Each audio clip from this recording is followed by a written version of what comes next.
I am here to tell you, brothers, we are not criminals by birth, perennial rapists, incapable intellects, man children, sperm donors, child support well springs, success objects, walking phalluses, ATM machines, lottery tickets, unintelligent henchmen, valueless assassins, pro bono mercenaries, unpaid bodyguards, interchangeable stepfathers, child discipline proxies, unpaid repairmen, workhorses, emotional tampons, or any other socially accepted dehumanizing stereotype. We are thinkers, inventors, innovators, leaders, fathers, and men.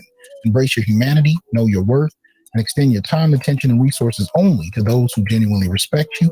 And remember, your worth is not defined by meeting other people's narcissistic and selfish and unrealistic needs. You define your worth. Peace. Good evening, everyone.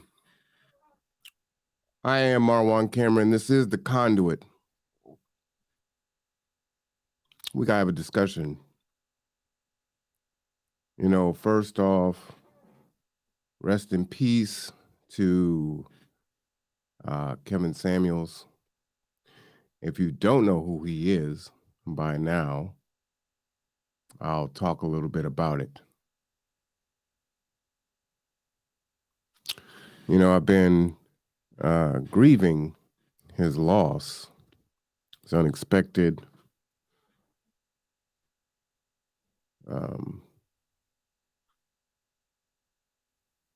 It's been difficult because what I saw in his passing was my own mortality. He's only a few years older than myself. and a lot better physical shape, at least outwardly. And poof, he's gone. Normal day, and he's gone. And that got me thinking, what is my purpose? What is my legacy? What am I supposed to be doing here? What do I want to be said of me after I'm gone? So many talk shit behind your back, in front of you, if they're bold enough. Usually they're not. They pocket watch. They try to dismantle, agitate. One of the things that I have prided myself on, I appreciate that, BK, is being like my father. He was his own man and he went his own way. And he was the type of person that he would tell you, what I say behind you, I'll say to you. And he meant that. I'm not from Kitsap County. I come by the way of Buffalo, New York to Seattle. I came over here to Bremerton in 1997. So I don't know the history of the Black folk here, the Hatfield and McCoys, the old beefs, the issues. But they still prevail in 2022. We still can't work together. We're still going to show out in front of white folk and everyone else. At a time when we're still dealing with the pandemic. One of my good friend's sons gave me a call today and had to let me know his son had COVID. It's still very active. People are still dying. Yeah, the numbers are lower. But we got other things to worry about, right? We're fighting a proxy war where $40 billion is authorized like that. Matter of fact, he only asked for $33 billion. They gave him an extra $7 billion. Now, as far as foundational Black American like myself, it's like, well, we can't do reparations because where are we going to get the money from? Liberals are the social justice warriors, the social program party. And yet homelessness, hunger prevails in our country. My dad told me charity starts at home. And there are plenty of people throughout the globe that need help.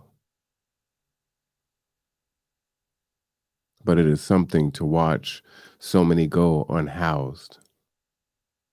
So many go existing in mental health crisis.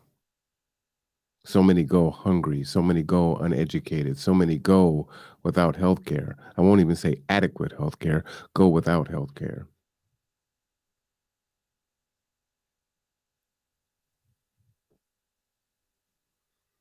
It's a slap in the face. And at the same time, we get chastised for not voting or not voting Democratic. We're a sellout, we're a turncoat, we're a coon, we're lots of different things should we vote Republican or abstain or libertarian or whatever. But what's changing? What's changing? from the time that George Floyd was murdered, all the marching, all the rioting, all the campaigning, you would think that police brutality would actually decline. It actually inclined, it increased. We've watched organizations like Black Lives Matter rape Black men dead bodies for their own ill-gotten gains.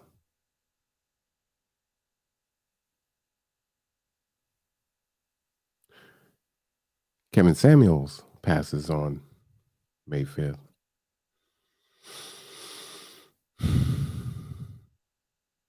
And I asked myself, what am I doing? What's the point?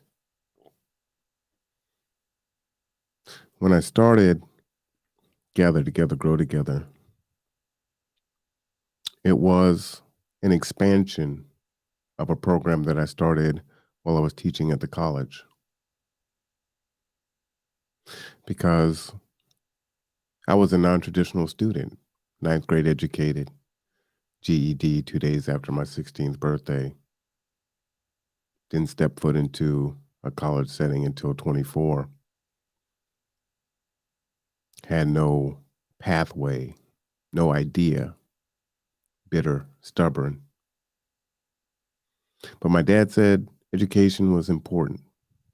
And because I could no longer physically use my body, as I was a brick mason and destroyed my back on the job site, I had to use my mind. And so I understood what the non-traditional student was going through as they came in. And the stakes were high. I was already a parent. I was making great money. I made more money back then in the 90s than I did as a faculty member at a college requiring a master's degree in 2017. Odd, right? So I understood what non-traditional students were going through. I understood their stakes. I could see them sitting next to the 17-year-old whose only concern was, where's the party at? There was no real consequence if they didn't do their homework. They didn't have to worry about toiletries, rent, utilities. And so I started a program. And that program blossomed and got to a point where I started another program. Because I understand how hard it is, when you don't belong. Hence the name of the organization, Gather Together, Grow Together. I don't belong to Emmanuel. I don't belong to Mount Zion. I don't belong to Sinclair. I don't belong to any gangs. I don't belong to any clubs. I don't belong to a record label. I don't belong to a sports agency or a sports team. And there's so many of us out there that don't belong, that are trying to find their way. And I dared to try to make a difference in other people's lives because that resonated with me, because I went through it. I was them. I am them.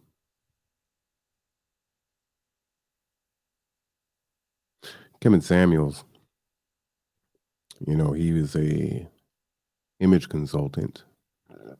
And for years on YouTube, he talked to men how to dress, how to wear fragrances, how to level up, how to be a man. He did a lot of the things that many men didn't have growing up, because so many homes in the Black community are ran by single mothers.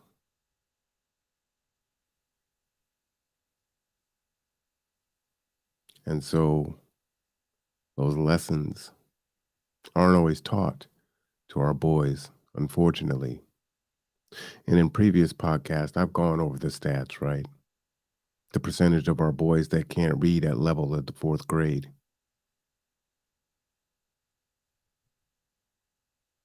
The incarceration rates.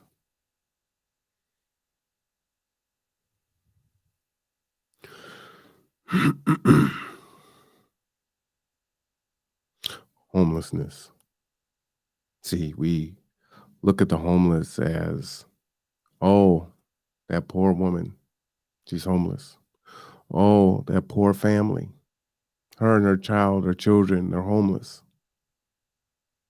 And we never talk about, oh, that man who's the non-custodial parent, who's homeless, who can't access resources because he doesn't have a child in the home, because, well, so many reasons, as we know. And so what do?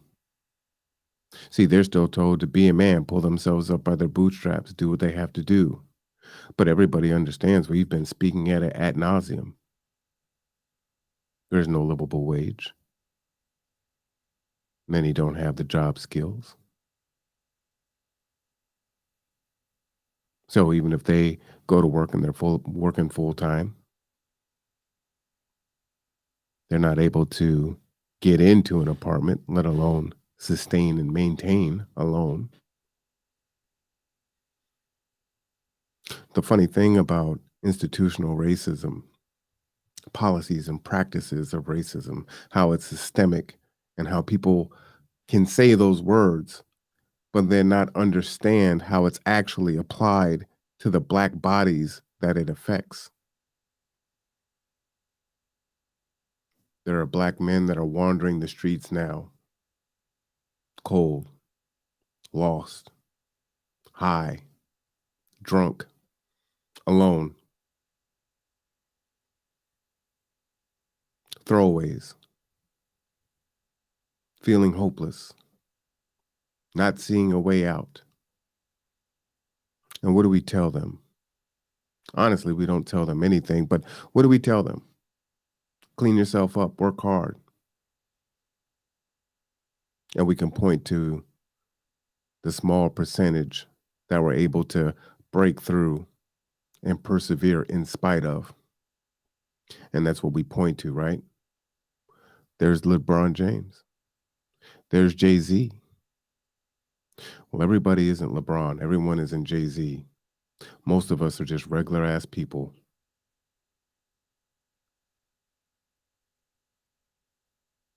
So what program is for them? Because we never, ever reference them. They get lumped into the homeless. They're dangerous. We're 13% of the population. We're majority of the homeless. We know our incarceration numbers. So where are the programs? Where are the resources? Where are the families that have long since thrown us away and rejected us? You know, I joke about my birth mom. For those of you that know my story, I say some pretty shocking things. Say, I don't give a shit about her. I hope that bitch is dead. I say things like that, right? And it's a joke. It's funny to me. But even at 49, it's a coping mechanism. Because no child wants to be given away by their mother. And even though logically I know that she did the best thing, she made the best decision for my life. That if you knew what it was like in Buffalo, New York right now, it would have been quite the challenge for me to be the person that I am today.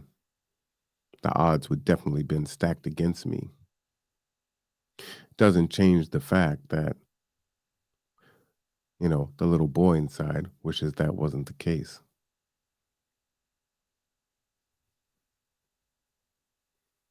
But here I am. And unfortunately, he is no longer here. It's going to take a while to unpack. I know some of you will go to bed and have to go to work, and I understand that. But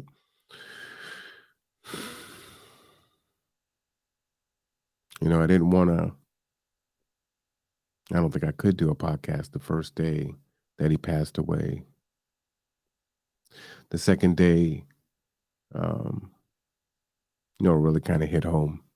And as you know, you're a YouTuber, you're a podcaster. So, and I do consume a lot of content and do a lot of research.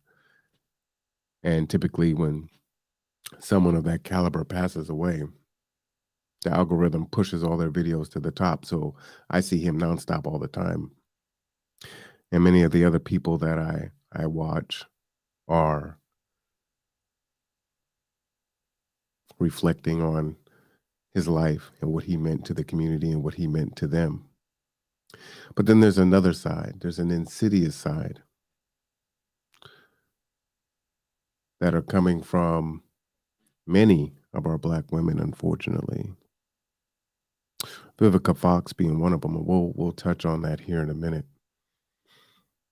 And I ask that, for all the videos that I play this evening, I will put up the fair use disclaimer.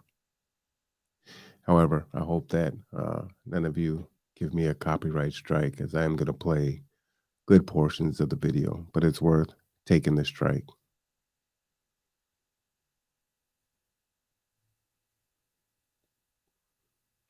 I talked to another close friend of mine, and we were having a conversation about the things that we do, the sacrifices that we make, whether it's appreciated or not, whether we're making a difference or not. Sometimes it makes you wonder, should you continue to go? I think like Noah, he's obeying God. He's building the ark because God told him to do so. And no one else, they laughed. They did what they did.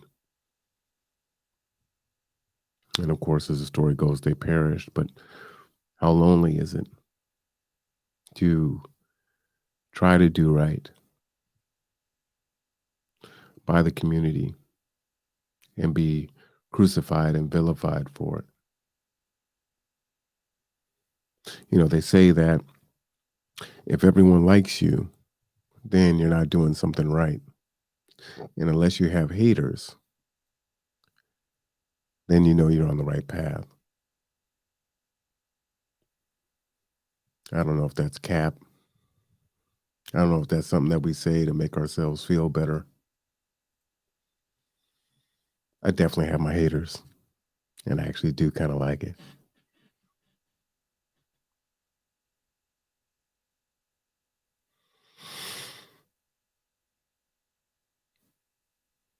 Rest in peace, Kevin Samuels.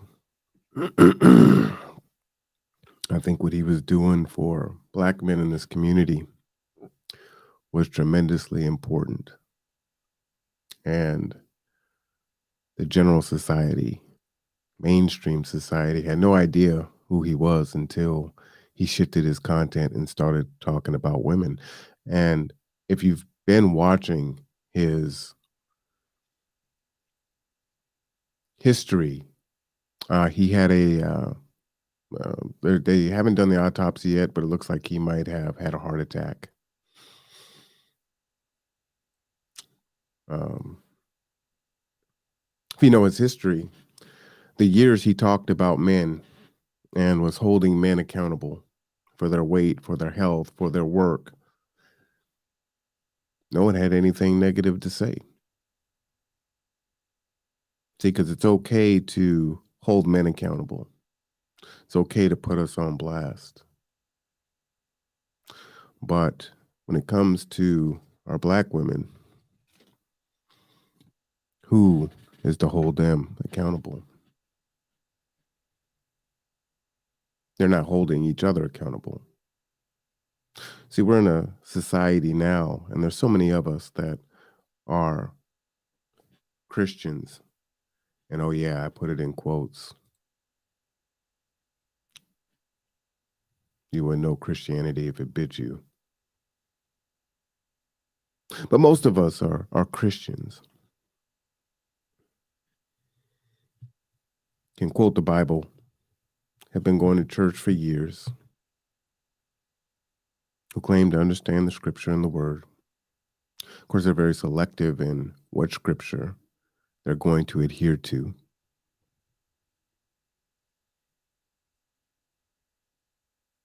They're very selective on what scripture they're going to adhere to. See, right now, particularly in the Black church, almost anything goes. God knows your heart. Come on in. Just keep paying your tithes and offering. There's no accountability. The Black church used to be the place that insulated us from the world, from the sins of man. But now, inside of the church, oftentimes is more corrupt than outside of the church. It's definitely wayward and lost. Yes, they read the scripture. Turn to this chapter, verse, blah, blah, blah. And then do you see it manifest in their life? Or do you see groups of Black folks fighting with each other, continuing with petty grievances?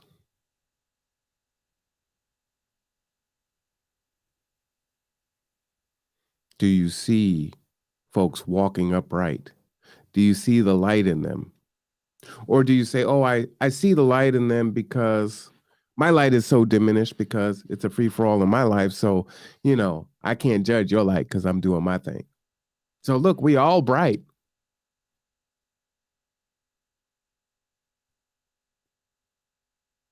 Doesn't it say that God is coming back looking for a church without a spot and a wrinkle? Could burn all these some bitches down.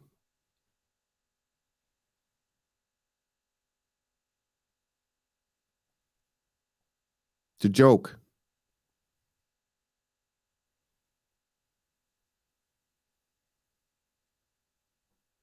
You're playing Christian. You play church. It's offensive.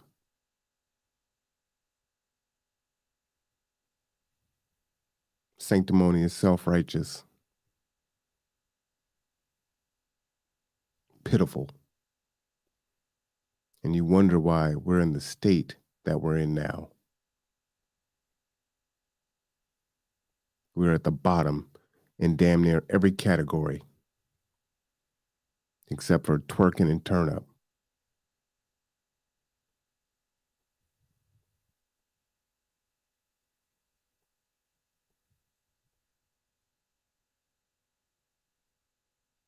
The things that I've read, the things that I've heard on the death of this Black man, you would think that he murdered Trayvon Martin.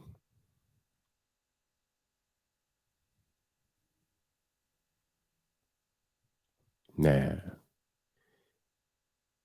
What he did was worse.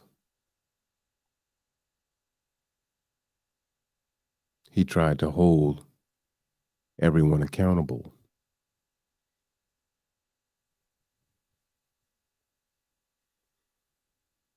The good thing about me is I am my father's child. And I don't belong to any of your groups. So I don't give a shit what you think.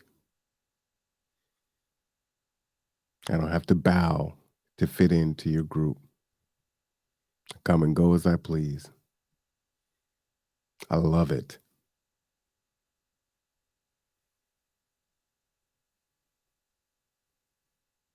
And because of that, I can draw other people to me who feel like, You know, I tried over there. Then I went over here. Then I tried over there. I might have even come back over here. And still,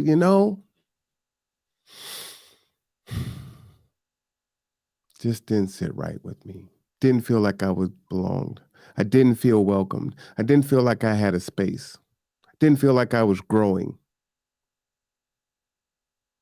Laughing earlier, saying how many adults they act like they're in junior high. I have to say junior high because I don't know what high school kids were like.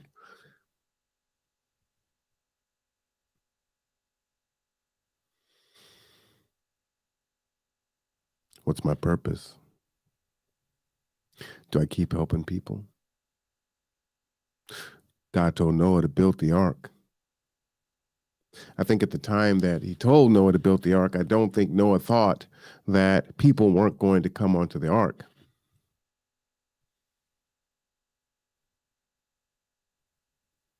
Am I wasting my time?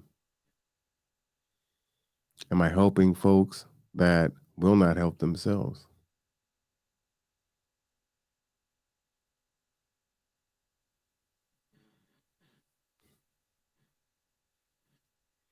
Like I said in the beginning, people said, why would you put your own money to start a nonprofit and help people? Use your timeshare, travel, spend time with your daughter. The hell with these people. Why would you do that? I'm like, no, that's not how I'm built.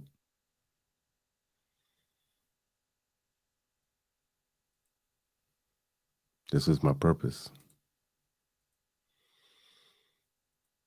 So I try to be obedient, but it gets hard sometimes.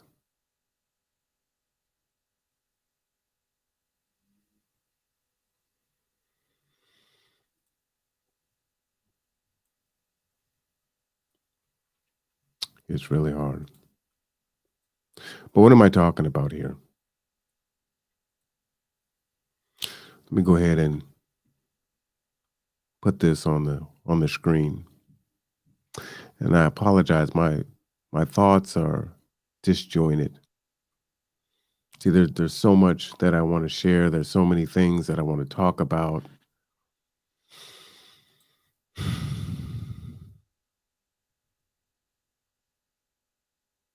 Millennial women accounted for about 8 in 10, 82% of U.S. births in 2015, regardless of which generation they belong to.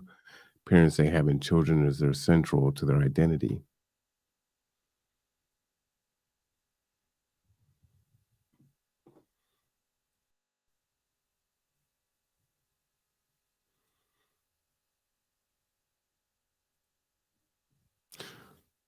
Fair use. This is Madam Noor. Generic question. What does motherhood mean to you guys? Motherhood means creating a legacy for your children that they themselves will hope to create one for theirs, and something that is respectable, commendable, and something worth looking up to me. To me, it means being willing to take responsibility for the next generation and understand that you're shaping what the future will be for our country. Wow. That's an important answer. Both of you guys, you talked about legacy and the future. Did you all plan to? So is that what your children are? As you can see, the title here is Our Biggest Fear is Raising Black Boys.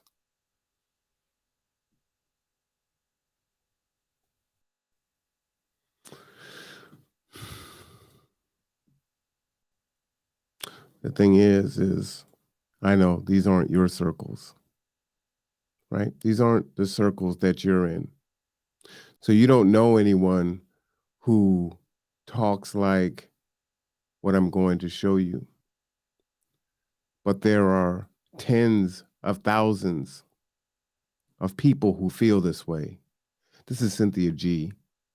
Again, fair use. This is apropos, seeing as we're dealing with the abortion issue right now. And her stream is, if aborting Black males isn't the solution, what is? So we're not talking about aborting black girls. We're talking about aborting black males. And this is a black woman. You would think that the title of this show would be from a white supremacist.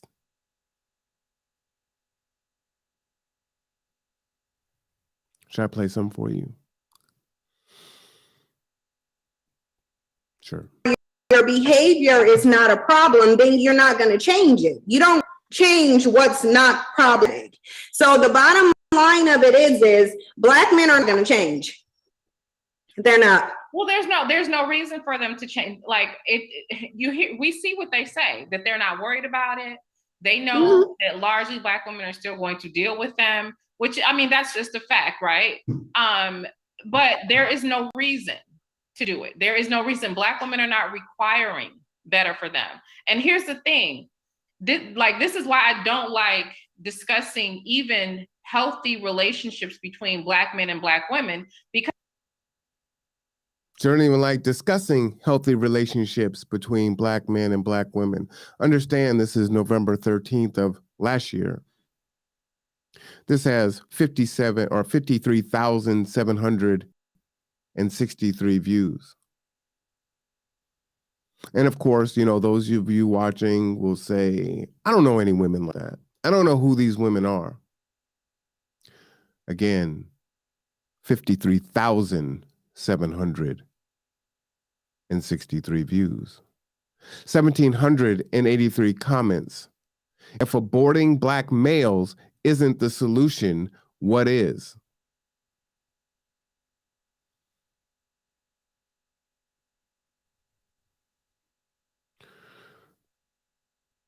This was a great live. Why keep loving and uplifting people who hate you? I'm all for us closing our wombs and opening our options to other men with good values, and that will love us right. Even if a man isn't involved, be divested from the dysfunction in our community. You can break the generational curse. It really starts with self-love. Thank you so much.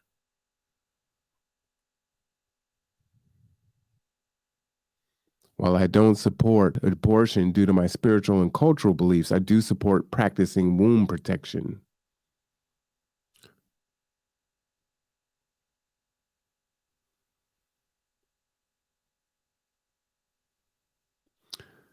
This live was epic. Just wanted to add, though, that as a woman who has no desire to birth any children, let alone black boys, it is perfectly natural not to desire motherhood, just as it is natural for you to desire it. Like it or not, as people gain upward mobility, they naturally choose to have less children or none at all.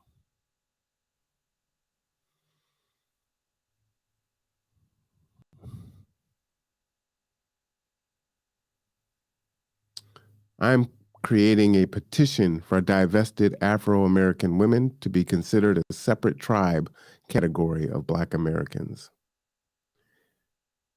And I know the Democrats told you during the election year that, oh, this was Russian bots.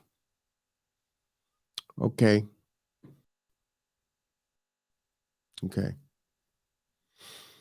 Russian bots.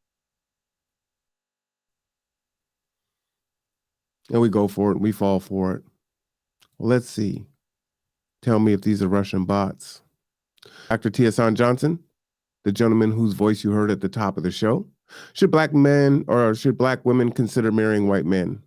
You don't want to talk about that. But this is the kind of group that I think this piece appeals to. Many of you may have seen this in social media. I'm only going to play it's only like a minute long. This comes from somebody on YouTube, I believe, whose name is Divested Zealot. But this is a conversation about black men and about white men in some respects. And this is a group of black women having this conversation. Check it out. I was wondering why no one thought to say and voice their opinion that when we look at when I look at these white men, they are the epitome of masculine. And watching some of these police officers manhandle these black men in the street is very attractive, and it's a turn on, And I'm wondering, does anybody else feel like that? Hold on. Yes, Lord. Y'all off the chain, okay? Y'all are off the proverbial chain. That's Discord talk. I'm telling Oh, you. okay. Yeah, that's Discord talk. I was like, why has nobody said that? Because I'm like, that's masculine. You talk about masculine. We say that all the time in Discord, Tanasia. You say that for the back. Yeah, you have to save that one for the back room when we got the door closed. Get with We y'all. use the hard R for long. Okay.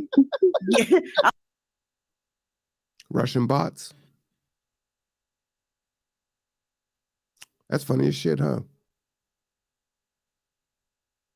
You're getting sexually aroused from watching a white cop brutalize a black man. First off, how does this channel even exist? How is this not hate speech? But it's okay because it's black women. If a black man spoke like that about black women, Kevin Samuels doesn't talk like that. Kevin Samuels was trying to put men and women back together and actually did so on several occasions.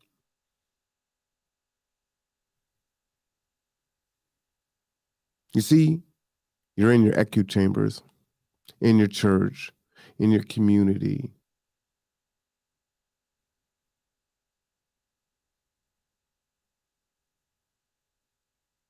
And since a good percentage of our children who are now adults came from the church, this is your product.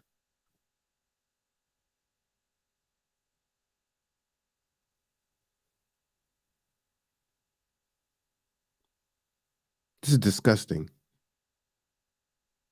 I'm talking about, we say the hard R so hard, it sounds like we growling back there around this bitch. Oh, Tanasia, you got to come back there with us.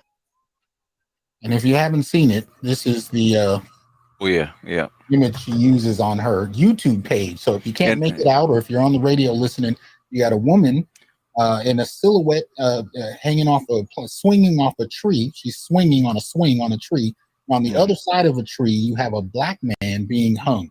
Mm-hmm. So you have the silhouette of a hanging black man on one side of the tree, what's assumed to be a black woman swinging on the same tree in a swing. And that's who, you just heard from. Yeah. Russian bots, right? Few bad apples. What do we say about the racist cops, right? We don't like when they say, hey, well, it's just a few bad apples. And if we just remove those few bad apples, then the police department would be okay. So where are the black women that aren't the bad apples checking this shit and shutting this down?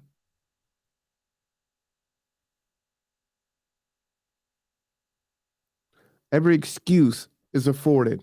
Oh, they got trauma. They're hurting. White supremacy. Bad cards. Horrible childhood. Whatever. We don't get that grace.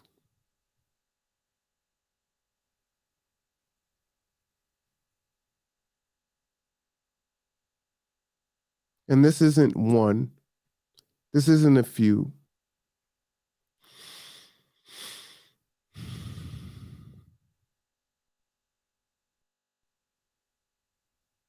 There was a woman the other day, in this whole abortion conversation, and a white woman, and what she decided to do was to say, hey, white men, here you are trying to get rid of an abortion. And her example was to say, well, what if your lily white daughter got raped by a black man? You'd want that abortion then, right?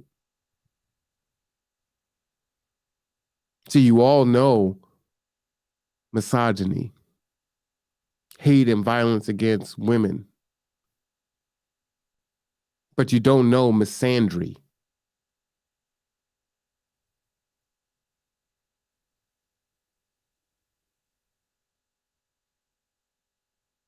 And it's okay. The violence against us is to be laughed at. Chris Rock slaps Will Smith, to be laughed out, to be laughed at.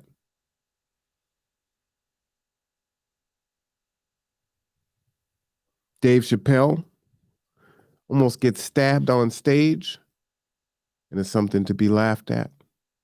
That guy doesn't even get charged with a felony.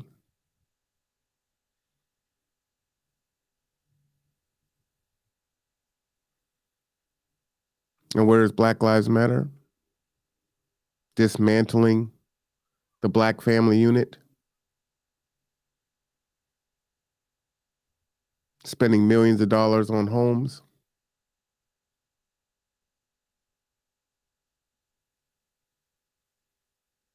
profiteering off Black male bodies.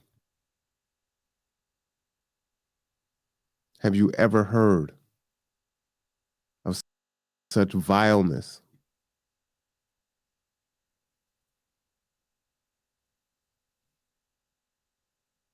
And so it's hard to do the work when you're fighting the systems. Regardless of if it's steeped in white supremacy or systemic racism, if it's capitalism,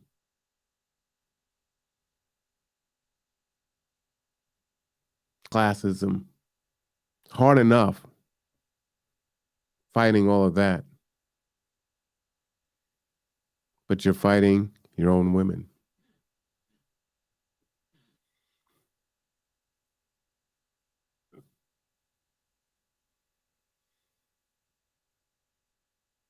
What's interesting is, the ones that are in the church, the ones that, Christian women, the devout Bible thumpers, will say that's not us. And they'll actually find a way to say something negative about me, probably. Just because of me espousing the points that I'm espousing now. So much for grace and prayer. See, when he was your 5-year-old little man, he was cute. Now he's your 15-year-old who's behind in reading, who you've made a son husband,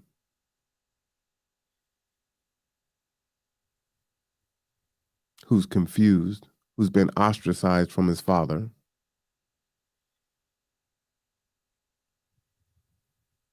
Good fathers, that is, because there's some bad ones out there.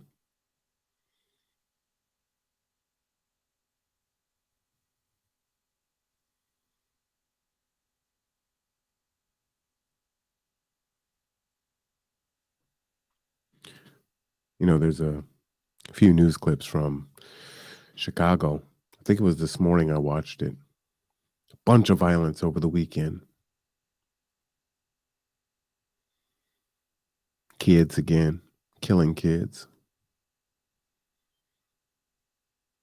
Dad ain't in the home. So how is it that living with mama, they turned out like that? Can we be accountable? Can we have the real conversation?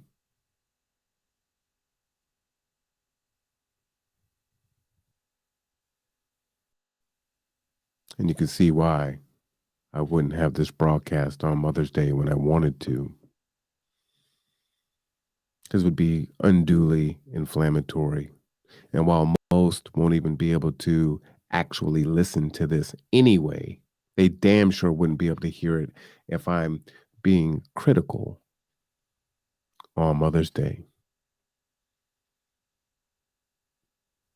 I hate those days. Father's Day, Mother's Day. It's a joke. Like literally, you're being recognized and awarded because you laid down and exercise your human prerogative. I was telling someone the other day we should have a people day because we all take shits, right?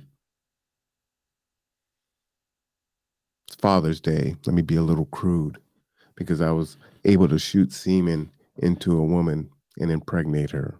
So I need a day for that. Yippee.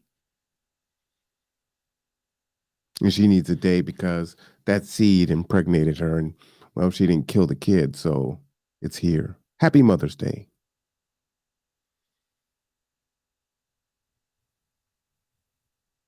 But your adult sons are homeless.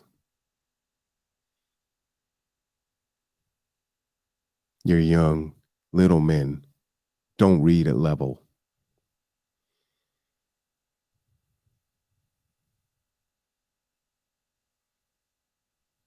They're targets. In those same circles with Cynthia G and others, you'll hear things like calling us bullet bags.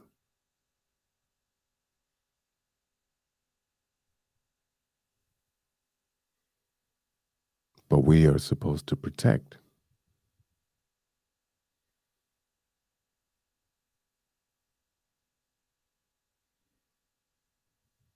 Rest in peace, Kevin Samuels. Again, like I said, he started off talking to men for years. And then he decided to switch his conversation to women. And a lot of what it was recalibrating. What he would say is, you can want what you want. That's okay. You want a man that makes 6 figures. You want him to look this tall. You want him to have a 10-inch member, whatever, right? You can want that.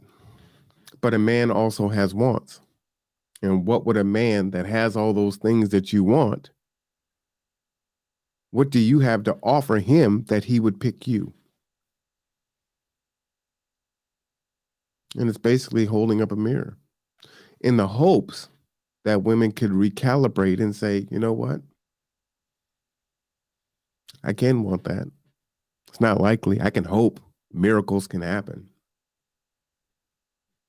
Or I can keep being sold a bill of goods through the prosperity pulpit. Keep paying your tithes and offering, and God will deliver you a man in the right time. Or you don't need no man. Jesus is your man. Which all those things go against the Bible. But again, we're selective in what parts of the Bible we're going to, adhere to, right? Let's see what Vivica Fox has to say.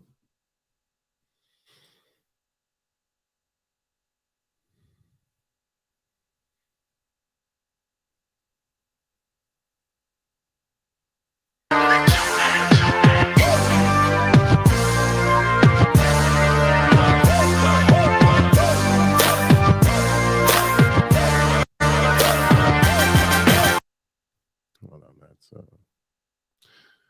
looking for the short one here, not the long one.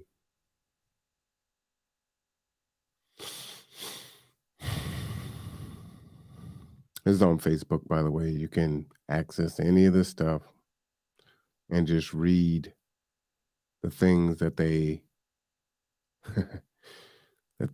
have to say. Lisa Ray both had the whole side eye, like, what the hell? Is he kidding me? Lisa Ray both had the whole side eye, like, what the hell? Is he kidding me? Healing, healthy. This man was a hypocrite, in my honest opinion. He really was. I didn't find anything about him to be healing. He insulted African-American women on a consistent basis. One of his last statements that he said was that if you're over 38 and you haven't married or something like that, that you're no good and disposable. To me, it was a shock jock. And, I hope this is teaching folks a lesson about the karma that you put out the negativity that you put out in the world, that when karma comes knocking at your door, she might not be so kind. So The joy and the glee that she says that with.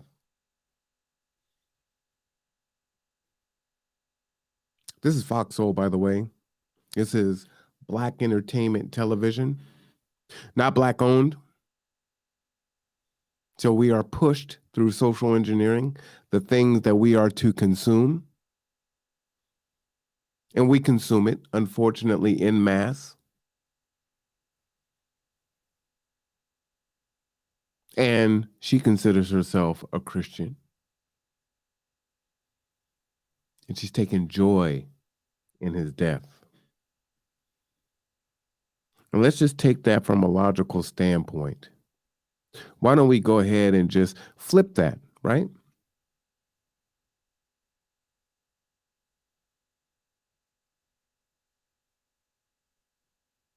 When we think about the police brutality against some of our Black women, when we think about the vile rape and the murder of some of our Black women, do we say that it was karma?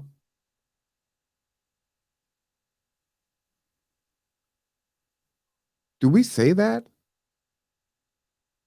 It was karma. And do we smile and take joy in it?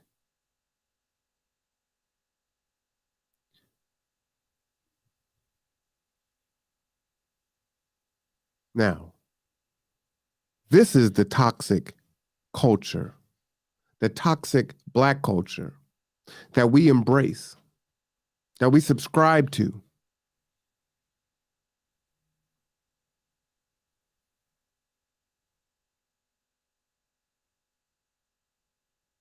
So again, when we're making these statements, just insert the people or the group that you care about. he insulted African-American women on a consistent basis. One of his last statements that he said was that if you're over 38 and you haven't married or something like that, that you're no good and disposable. To me, he was a shock jock. And, you know, I hope this is teaching folks a lesson about the karma that you put out, the negativity that you put out in the world, that when karma comes knocking at your door, she might not be so kind. So, you know, the fact that he killed over real quick and was supposedly with a woman that we don't yet know the nationality. All right. So, you know, killed over. It's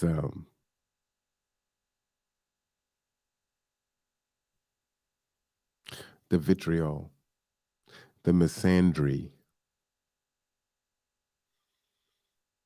This is hatred for Black men.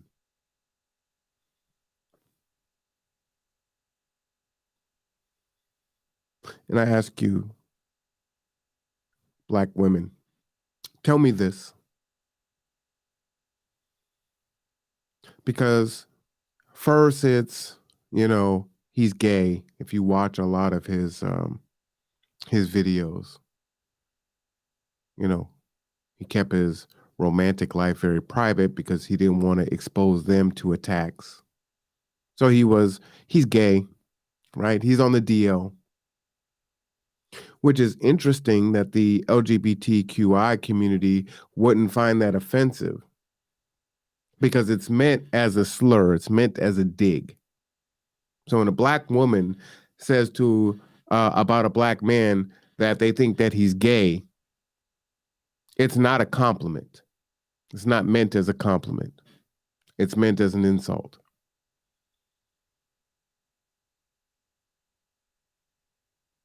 Then she goes on, because there's so much here in just this little 59-second clip. We don't know what nationality that she was. You think that he's, if you listen to her talk, he's got to be worse than Trayvon Martin's murderer, right?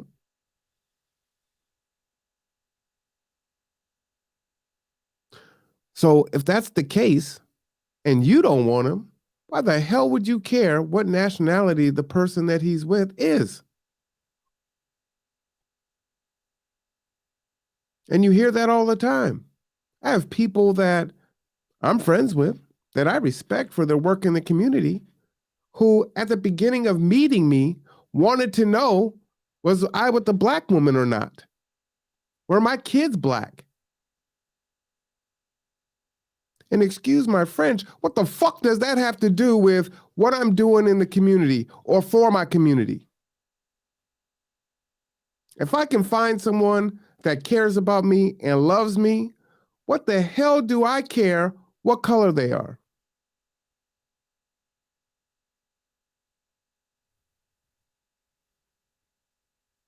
And the funny thing is about it is those folks, they're not actually checking for you, right? So you're not checking for me anyway. But I just need to sit here by myself unless I can find a black woman, right?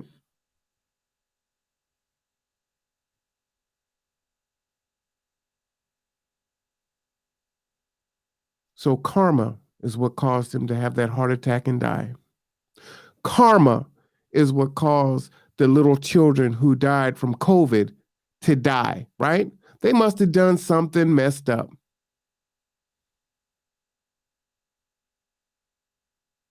The kids with MS and other health issues, I guess it was karma. They must have done something, right?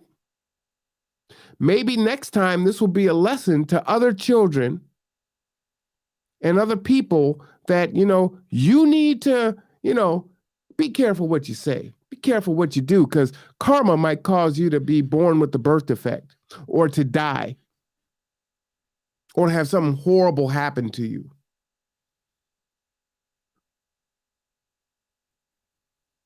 And this is what we're consuming. And we wonder why the black community is struggling.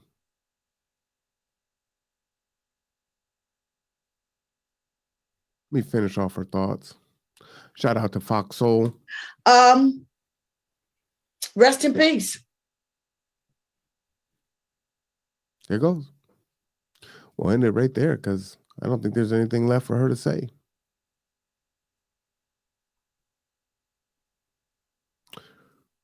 Rest in peace, Kevin Samuels. Yes, for sure.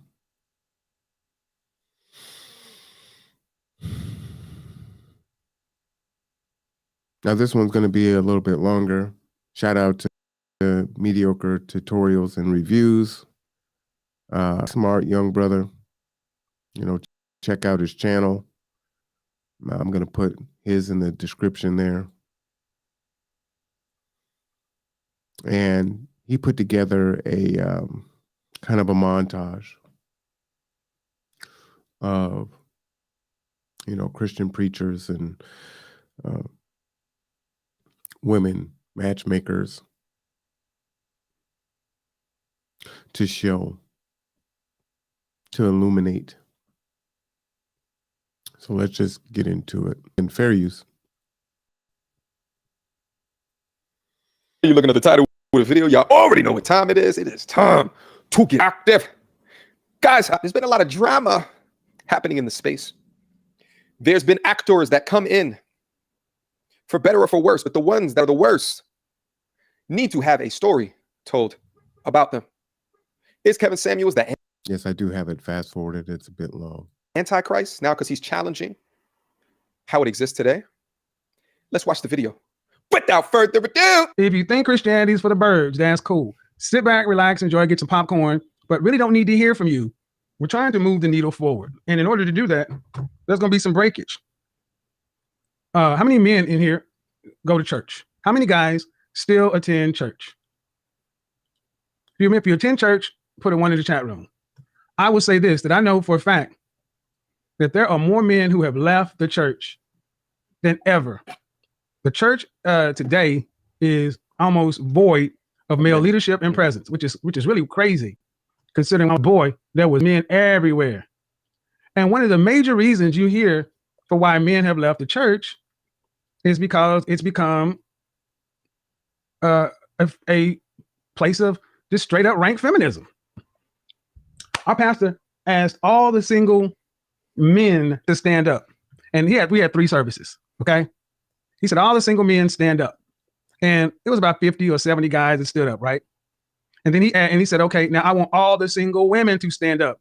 And when I tell you, Black women, Christian, feminists, Black Christian men tell me story after story after story after story about similar encounters they've had with Black Christian feminists. I don't know any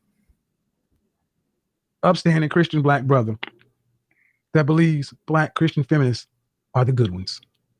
Not a single one. I don't care how good you look in that dress on Sunday. I don't care how that dress nips at your waist and them hips do this, and you're looking good and it's smelling good, and it is mind-boggling, and it is so tearing for men to look at women in church and know that satanic, demonic, feminist thoughts are running through your head in this sacred place. That you can look at that very same Bible and hear the very same message and twist it in such a way that ain't got nothing to do with God. That's got everything to do with the world and feminism. And that feminism has crept its way into the church where you're supposed to be on guard for that kind of stuff, to the point to where you're actually preaching it to the men. What you telling your sons? Shout out to the young lady that I just did a reaction to not too long, specific to her leveraging scripture and doctrine to manipulate young men into dating her with not one, not two, not three, but 4 children. Go take a look on the channel. It's a couple of videos back. Let's keep going. And that's one of the issues that I have with the Black church, right? One of my big ones. And one, enrollment membership in the Black church is declining nationwide. But most of your congregations are heavy on women. Men aren't going. They're disenfranchised. It's not what it was. And these, one of the reasons why. There we go. They turn around and blame it on the Lord. Hey, Keisha, why aren't you married? Well, God ain't sent the right man for me yet.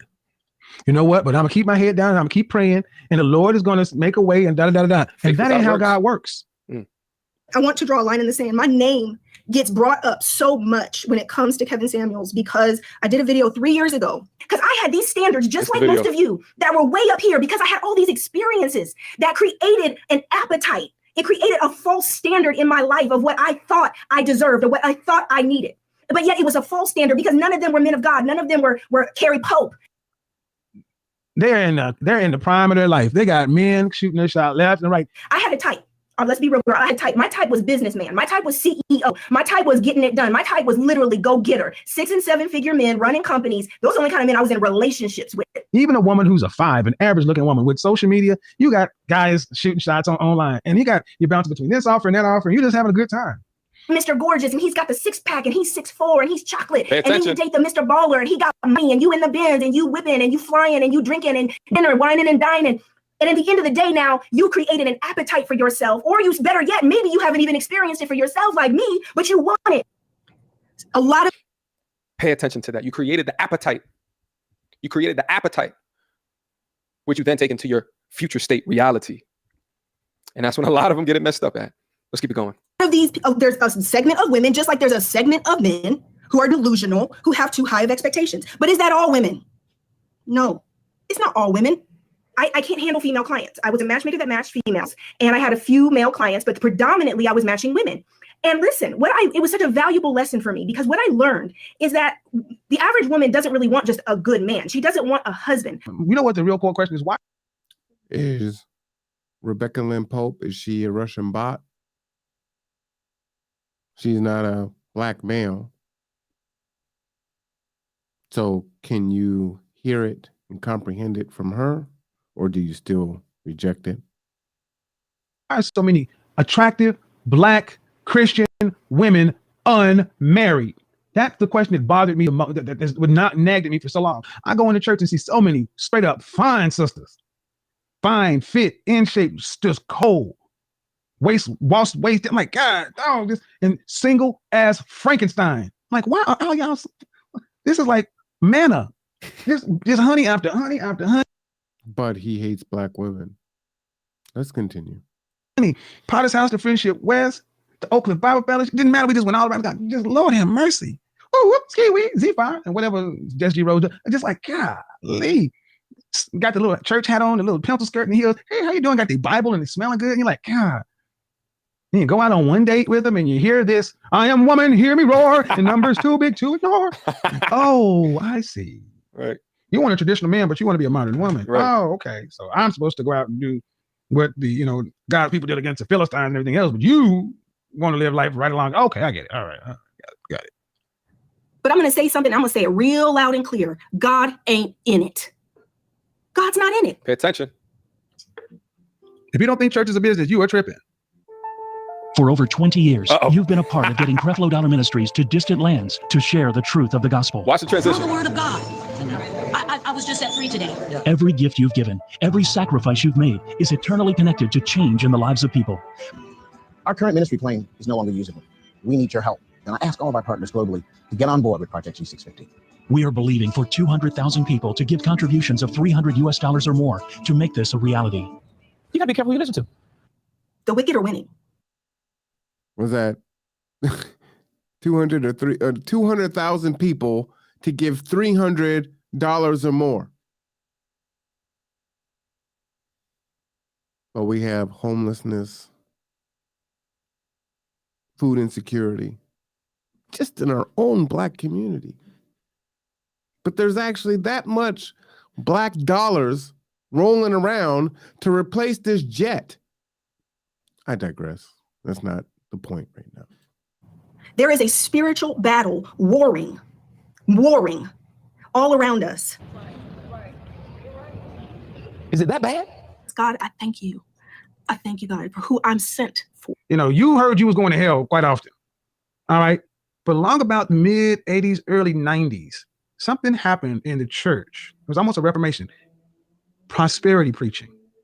The same Jesus that died so that we can be free from sin, he also died so we can be free from lack. Like God was just pulling on me, if that makes I grew up in the church. And I've attended lots of churches in my adulthood. And, you hear that so often, prayer. God will answer your prayer. God will send you a man. God will make your finances right. God will make your health right. And I watch year after year after year,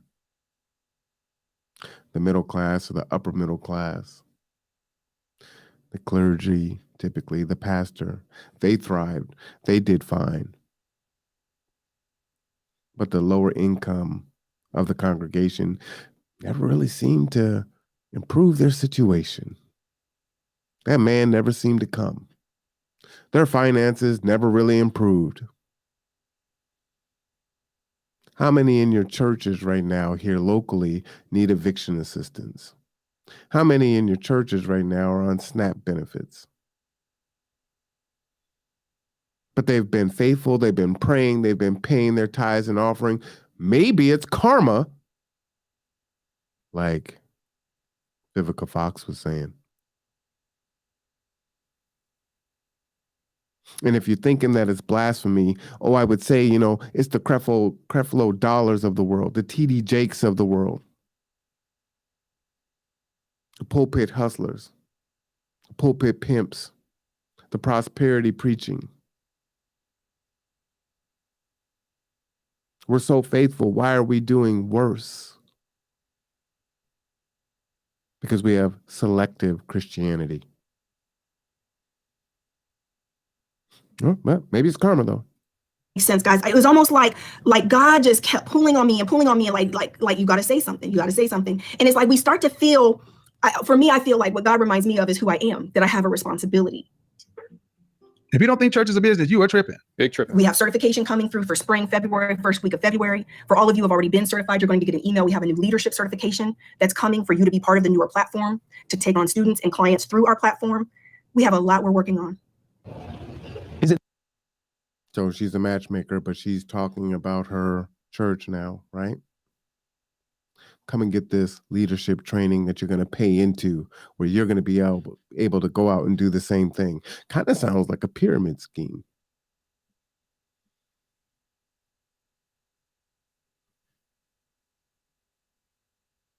Just the Black church right now. That bad? But I'm going to say something. I'm going to say it real loud and clear. God ain't in it. God's not in it. Now she's a pastor because I am a pastor. You know, growing up in the Baptist. And now she's a pastor. But she was truthful. God ain't in it. You know, I should stop it there. Now I'll play a little bit more.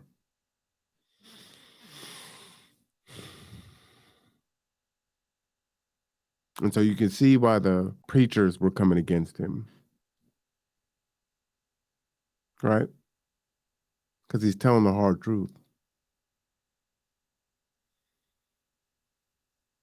You know, it's interesting, you know, we're in a time now where there are folks, women, you know, they have their own truth. Other groups, they have their own truth. Black men don't really seem to have their own truth.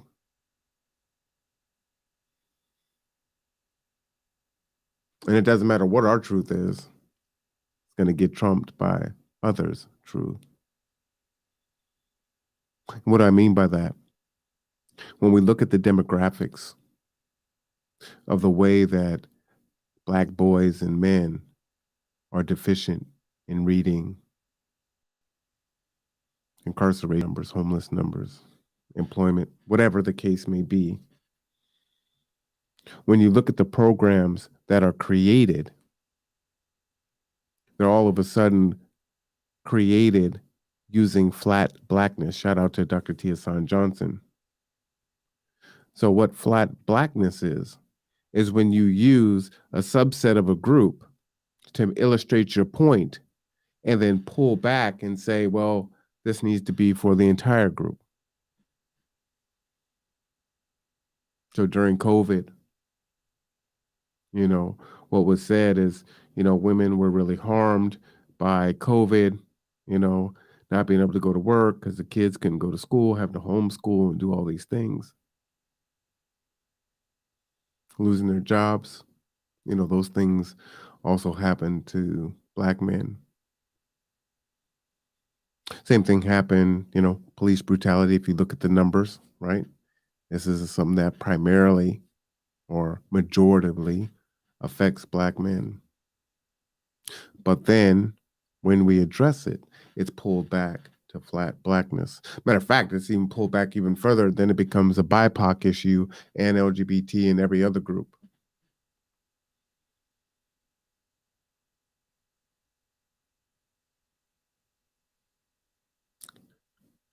When we talk about our issues, it is so ingrained and built in. Our politicians do it from the federal level, from the state level, from the local level. Our church leaders do it. Our community leaders do it. This is injustice. This impacts the Black community. They use the stats on how it affects Black men and or Black women. And then it says, this is a problem for all Black and brown people. This is a problem for all the BIPOC community. This is a problem for the LGBT community. This is a problem for white women, right? All the subgroups get lumped in there. But when it's the reverse, and those groups are addressing their issues, we're not included in that.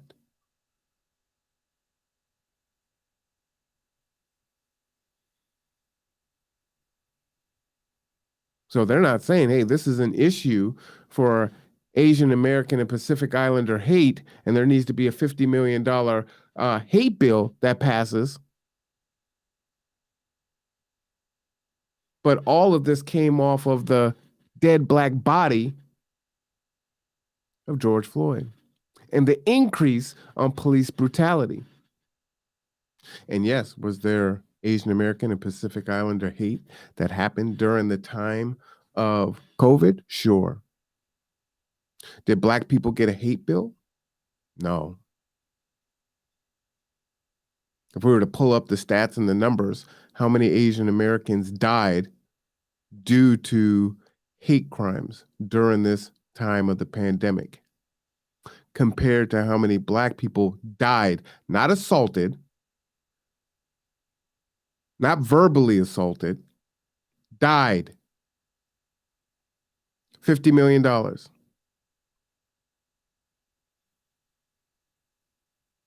It's a trick bag.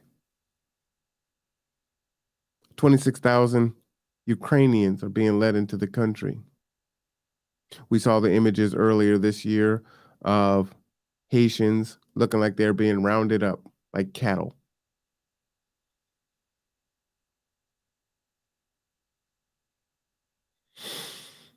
This church, or even Church of God in Christ, they were not timid about going back to the Old Testament. Fire and brimstone, Revelations. I would tell you that going into church these days, it's pretty much like Jesus, God is cosmic Santa Claus there to grant you your wishes as long as you keep the faith. Yep. And men are just not as easily swayed. Why? You know, that's so interesting. Cosmic Santa Claus, right? I'll pray and God's going to answer my prayers. I get money, I get a man. Maybe I'm praying for a woman. Prosperity, right?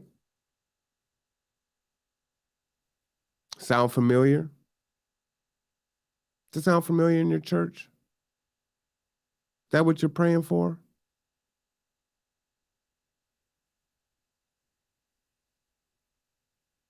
But y'all know better than me, right? You're there every Sunday and you read your Bible.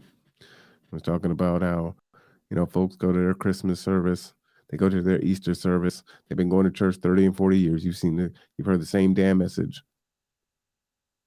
How are you different? How's your offspring different?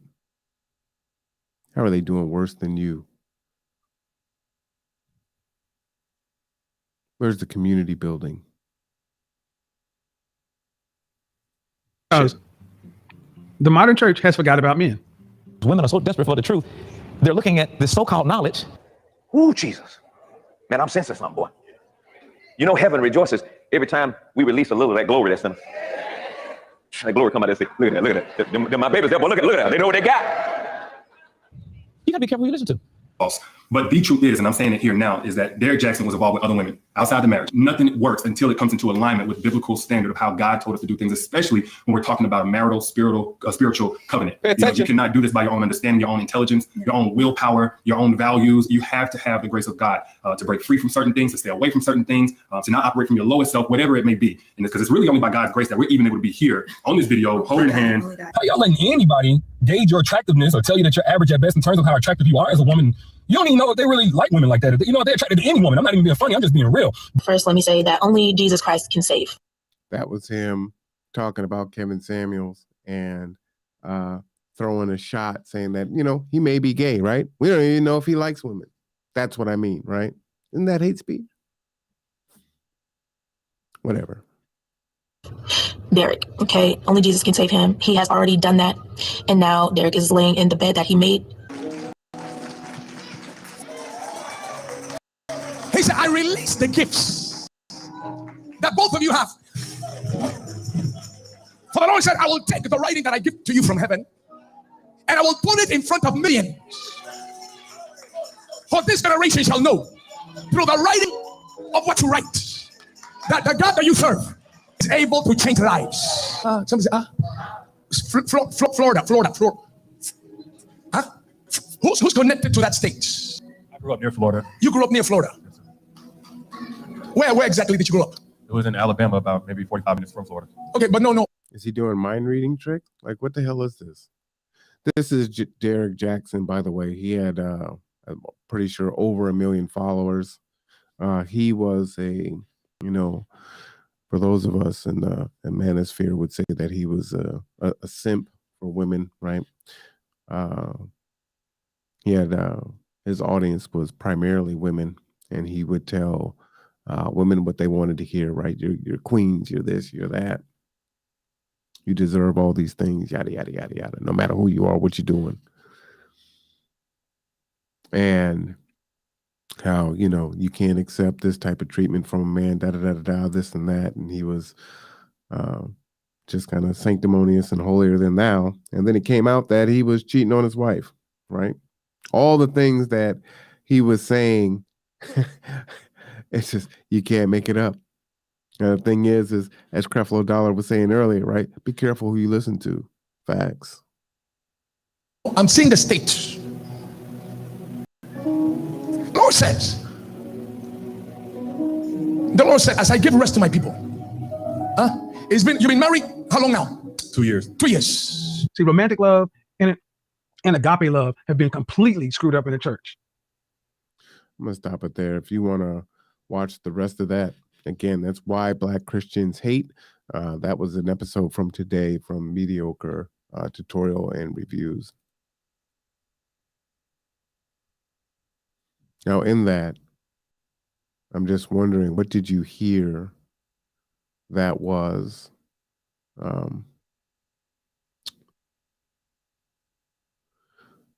destroying or being misogynist against women? I didn't hear anything. Let me see if we can play this. Even in my classes, I don't do trigger warnings, but I'm gonna tell you, this fucked me up. I'm just gonna let you know that right now. I'm not gonna be on long. This is gonna be a quick hit. And to be honest with you, I might be done for the day, man. But the reason I decided to do this video is I've been, as many of you have, been hearing so much slander and drama about the brother, everything about, oh, he just met some chick and, whatever. And I'm like, so here's the question I want to pose to you when I play this for you. Does this sound like a woman he just met on the street? Now, talking to those who knew him, my understanding was this is somebody he'd known for a minute. He was vetting for, something more serious. I know the police report used the word, they said that, they had met up earlier that day, but from my understanding of it, they'd known each other. This wasn't a one night kind of stand thing. But I'm just gonna let you know, this was a nurse who was with him at the same time. It wasn't a medical meeting by any means, but she fought for him and she brought her skills to bear in trying to help him. Anyway, let's just get to it. So y'all check this out. You tell me what you think. Okay. Wait a minute. Sorry about that. It would be the one time my settings are still off. That should do it. Here we go. The house or apartment? Oh my God, I fucking know. You don't know if it's a house or apartment? Oh, it's an apartment. Okay, what's the apartment number? No, I just need to give him CPR. Just please, just ask for you need an ambulance? Yes. Okay. Are you listening? Hold on, ma'am. I have to connect you with the ambulance. It's Kevin fucking Samuel. I understand, but I have to connect you with the ambulance. Are you okay? EMS was the active emergency. Is he awake? No, he has an irregular rhythm. I can feel it. He's breathing in and out, but he has an irregular rhythm. It's probably his heart. So I need you to get here with the fucking. Come on, Kevin, you got it. Come on, just try to breathe. Come on, you got it. Come on, think about your mom. Think about your daughter. Let's go.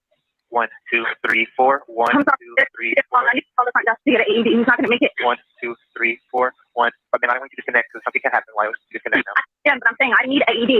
If they have one downstairs, I need to get them up here now. Are you able to get the neighbor member? I'm going to hang up with you, or you call him in the front desk. Give me a fucking AED right here now. He's turning blue. I cannot wait any longer. Yo, I'll put a link, for y'all.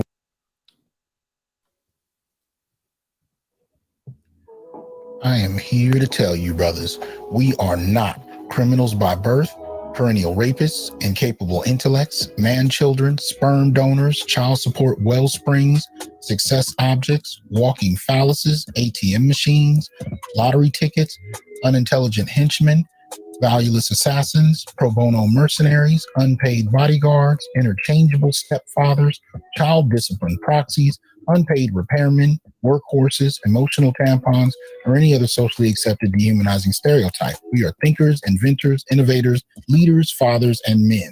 Embrace your humanity, know your worth, and extend your time, attention, and resources only to those who genuinely respect you. And remember, your worth is not defined by meeting other people's narcissistic and selfish and unrealistic needs. You define your worth. Peace.